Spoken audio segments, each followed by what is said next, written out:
Bacaan dari Injil Suci menurut Matius.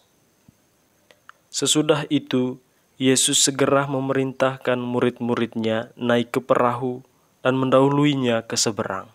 Sementara itu, ia menyuruh orang banyak pulang.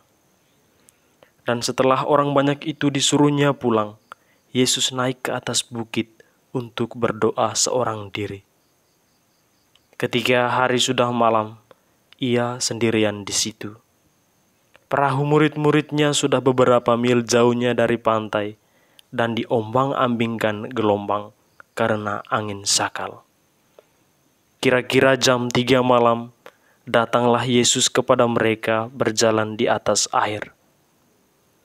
Ketika murid-muridnya melihat dia berjalan di atas air, mereka terkejut dan berseru, "Itu hantu!" Lalu berteriak-teriak karena takut. Tetapi segera Yesus berkata kepada mereka, "Tenanglah, aku ini, jangan takut." Lalu Petrus berseru dan menjawab dia, "Tuhan, apabila Engkau itu, suruhlah aku datang kepadamu berjalan di atas air." Kata Yesus, "Datanglah." Maka Petrus turun dari perahu dan berjalan di atas air mendapatkan Yesus. Tetapi ketika dirasanya tiupan angin, takutlah ia dan mulai tenggelam lalu berteriak, "Tuhan, tolonglah aku." Segera Yesus mengulurkan tangannya, memegang dia dan berkata, "Hai orang yang kurang percaya, mengapa engkau bimbang?"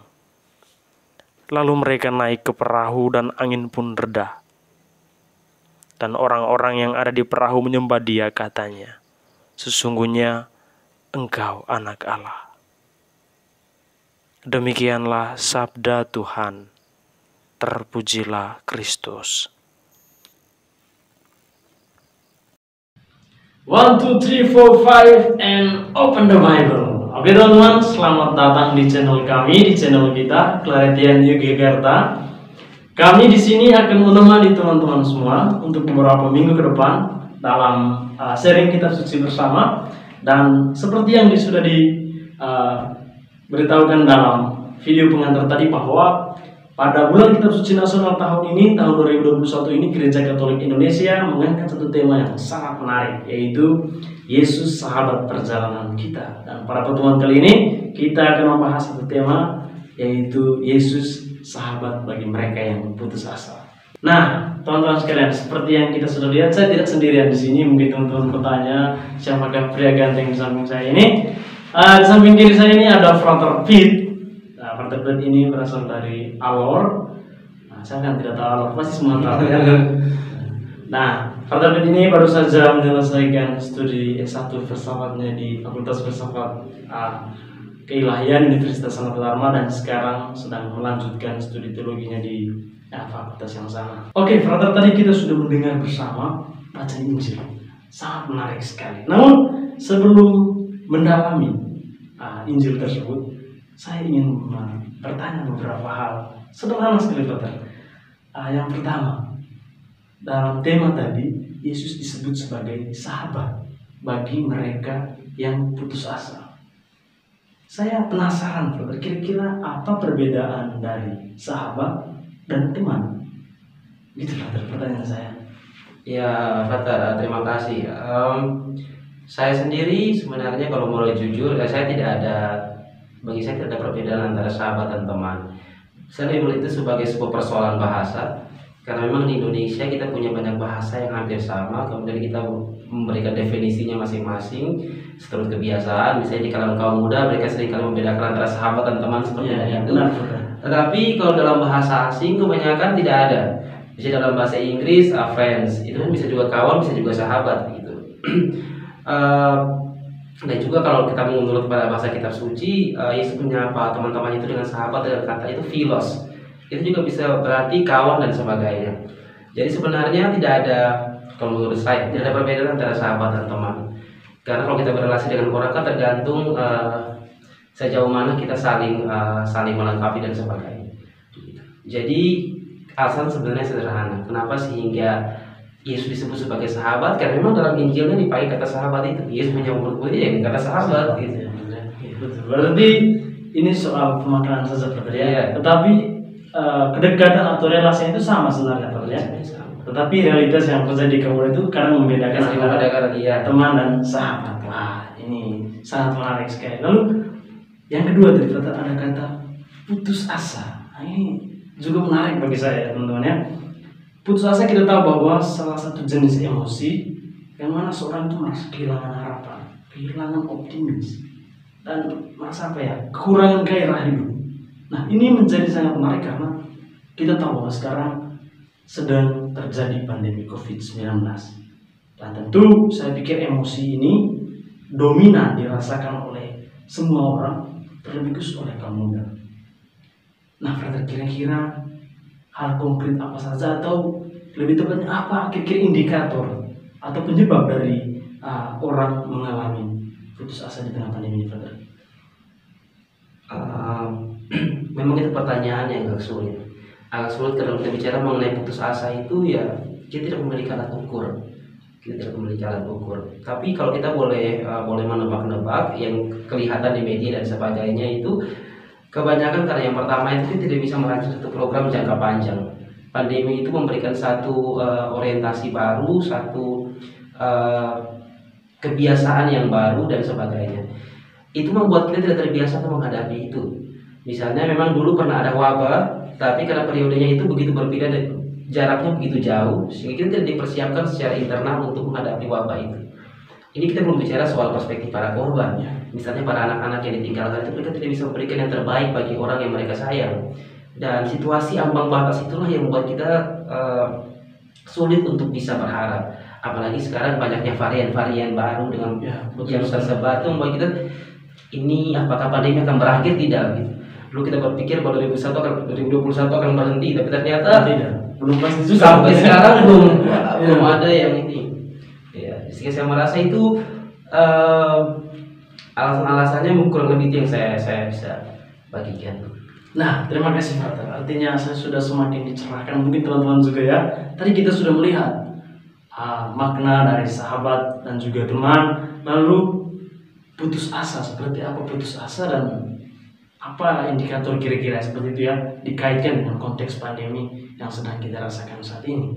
Nah, brother, yang kedua, pertanyaan ketiga saya, apakah brother punya pengalaman konkret begitu ketika kita berada dalam satu perasaan putus asa ketika berada di tengah pandemi seperti ini, brother? Oh iya Pak. Yang tahun lalu saya sempat tinggal di Kupang itu. Berapa lama di sana, brother ya? Setahun ya, untuk menjalankan orientasi pastoral saya. Dan di sana itu karena saya diminta untuk membantu menjadi kopembina, mendampingi para father-father baru, para aspiran. Dan ketika kami di Kupang itu sudah dihantam oleh pandemi COVID-19, kita kembali berduka karena tapi badai Saroja itu. Dan bagi saya situasi yang membuat saya putus asa itu adalah ketika saya punya niat untuk terlibat aktif, tapi ternyata pada saat yang sama saya tidak bisa karena COVID-19 ini. Dibatasi. Iya. Jadi untuk kita kaum muda itu kebanyakan begitu. Kita merasa putus asa karena idealisme kita itu tidak sesuai dengan realitas. Kita berusaha untuk terlibat, membantu para pengungsi dan sebagainya, tapi pada satu sisi yang sama kita tidak bisa untuk all out di semua kegiatan seperti itu. Berarti ada disorientasi. Iya, disorientasi. Apa yang bukan soal apa yang bisa saya lakukan, tapi apa yang seharusnya bisa saya buat. Oke, brother, tadi dalam Injil yang kita dengar, saya secara pribadi saya merasa seperti film-film, brother, seru gitu ya.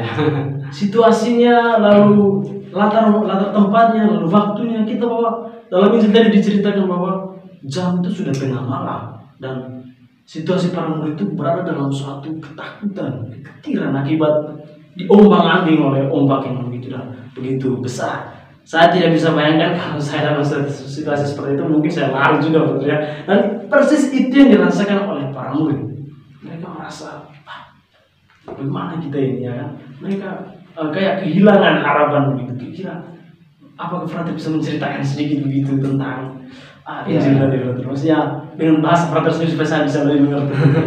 Betul lah. Memang untuk kitab suci memang para Frater itu jagoan. Sebenarnya kalau saya mau mengklarifikasi, brother, bacaan yang kita dengar bab 14 itu bukan sesuatu yang baru.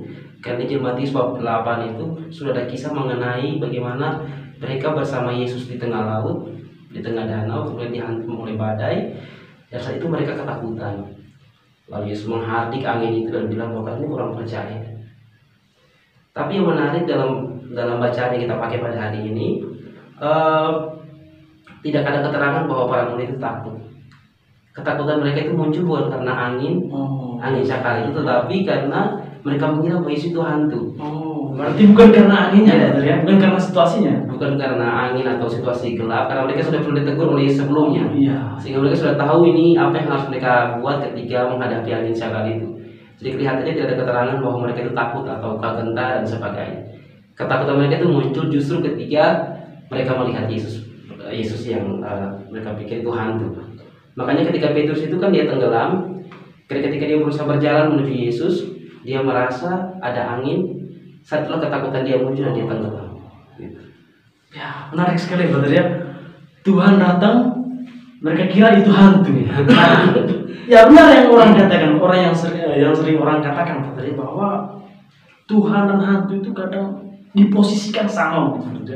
Ketika kita berada dalam suatu masalah, suatu problem, atau katakan ya dalam hidup keseharian kita ketika menghadapi suatu kesulitan, kita kadang lebih percaya kepada hantu-hantu daripada kepada Tuhan. Ini fenomena yang kadang sering terjadi dalam kehidupan sehari-hari kita, brother.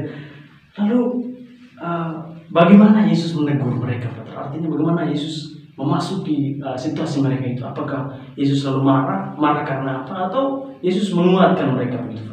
Apa sebenarnya tujuan Yesus untuk seperti itu?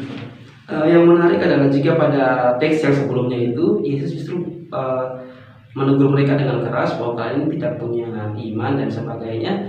Tapi dalam bacaan yang sekarang ini, Yesus justru memberikan satu semacam motivasi bahwa tenang, gitu ya, berusaha untuk menenangkan mereka.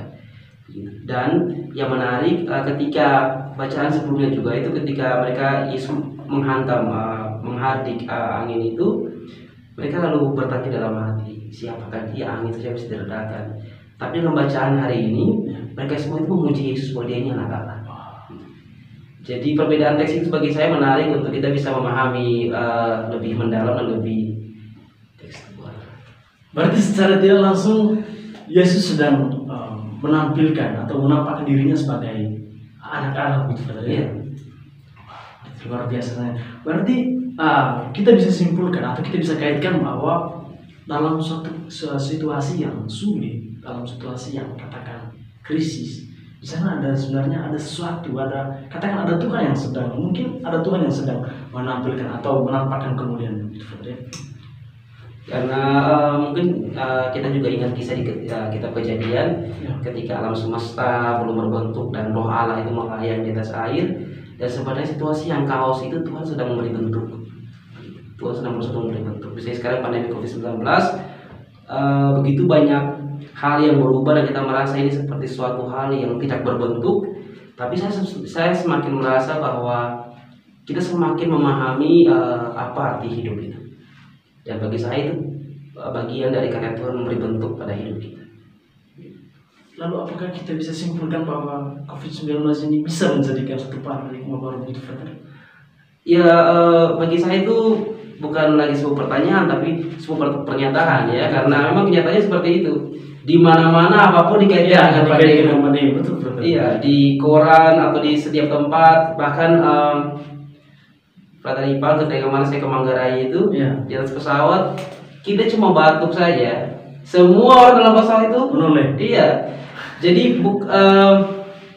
saya itu berpikir banyak soal mereka yang menjadi korban itu, karena bukan hanya soal menghadapi penyakitnya, tetapi juga setelah penyakit itu mereka menghadapi banyak stigma dan sebagainya.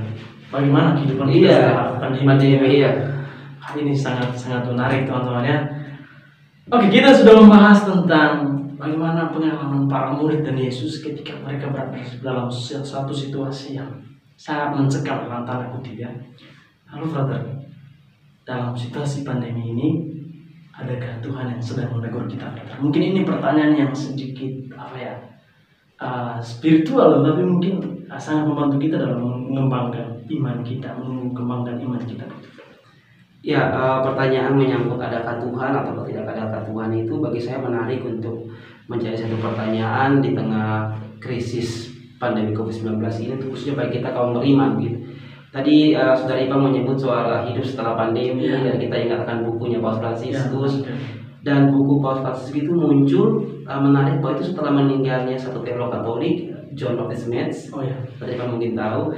Jadi ada dua tokoh yang saya rasa menarik berbagi soal pengalaman mereka. Yang pertama itu adalah ada Jürgen Moltmann, yang kedua ada John Baptist Metz. Mereka itu mengalami satu penderitaan begitu besar ketika menemukan diri mereka sebagai orang Jerman, di mana negara mereka itu membunuh berjuta-juta orang Yahudi. Bukan hanya itu, mereka mengalami kejamnya Perang Dunia Kedua. Tapi yang menarik, kedua teolog ini berangkat dari pertanyaan yang sangat berbeda. Yang pertama, Moltmann, ketika temannya dia itu Albert Scar itu dibom di sampingnya dia bertanya bahwa ini Allah di mana? Allah di mana? Allah di mana? Di tengah penderitaan ini. Yang kedua adalah John Baptist Metz, berbeda dari Moltmann. Jika Moltmann bertanya di mana Allah, John Baptist Metz ketika dia pulang ke campnya, teman-temannya itu semua sudah dibom mati oleh tentara sekutu. Dan pertanyaan dia bukan soal di mana Allah, tapi pertanyaan Metz adalah di mana kemanusiaan? Di mana kemanusiaan? Dan kalau kita berbicara mengenai di mana Tuhan, sebenarnya kita berbicara mengenai di mana kemanusiaan. Dan kalau kita berbicara mengenai di mana kemanusiaan, sebenarnya kita berbicara menyangkut di mana gereja. Dan ini tantangan karena tadi bacaan itu adalah mereka itu sedang di dalam perahu. Perahu itu kalau kita bicara di dalam konteks gereja, itu adalah simbol dari gereja. Gereja yang sedang mengarungi lautan yang sebenarnya kelihatannya tanpa arah. Tetapi disitulah Tuhan sedang berusaha untuk mau menunjukkan satu tempat yang dimana kita bisa untuk berlabuh. Oke, terima kasih banyak Brother. Ini jawaban yang sungguh meneguhkan ya, meneguhkan sekaligus menambah wawasan saya, dan semoga menambah wawasan dari teman-teman sekalian ya. Oke Brother, kita sudah bahas tentang beberapa tema menarik tadi, dan saya pikir sudah memperkaya kita, menguatkan kita kembali ya. Kira-kira Brother, mungkin ada solusi-solusi singkat atau hal nyata apa yang akan kita buat ketika kita berada dalam situasi seperti ini, Brother? Iya, bisa juga berkaitan. Saya tidak bisa bilang mengenai solusi, tapi apakah bisa dicoba atau tidak. Tapi kemarin ketika saya mendampingi para aspirasi di Kupang itu, karena mereka itu adalah generasi muda, generasi milenial, hidup di era digital, tiba-tiba dikungkung karena dibatasi because of the COVID-19 ini, sehingga hal yang kami buat itu dalam waktu itu adalah soal bagaimana menghidupkan kreativitas. Dan saya rasa para kaum muda lebih paham soal ini, karena untuk mendefinisi tentang COVID-19 ini, jika dulu Father Ipang kalau zamannya kami itu kita lebih banyak berbicara menyangkut how to use internet. Tetapi untuk generasi sekarang itu mereka berpikir soal how to live in internet. Jadi internet mereka melihat sebagai satu peluang dan tempat beda di mana mereka bisa menyalurkan kreativitas mereka. Dan kreativitas itu bisa membantu kita untuk menghidupi kita menjadi orang yang selalu punya selalu berharap, dalam artian bahwa kita menanti satu masa yang normal, tapi bukan menanti dengan pasif. Harus aktif, kreatif gitu. Jadi kita sebenarnya kita merasa putus asa, tapi putus asa yang dipersiapkan. Wah, ini menarik sekali. Putus asa yang dipersiapkan. Oke teman-teman, dengan berakhirnya jawaban dari Frater Pete, putus asa yang dipersiapkan, bisa teman-teman refleksikan lebih lanjut, dan juga dari sharing bacaan Injil tadi, maka berakhirlah pertemuan pertama kita. Sampai ketemu pada pertemuan kedua, nanti akan didampingi lagi oleh saya dan Frater Pete. Jangan kemana-mana, tetap stay tune. Dan jangan lupa like, comment, dan subscribe. Terima kasih.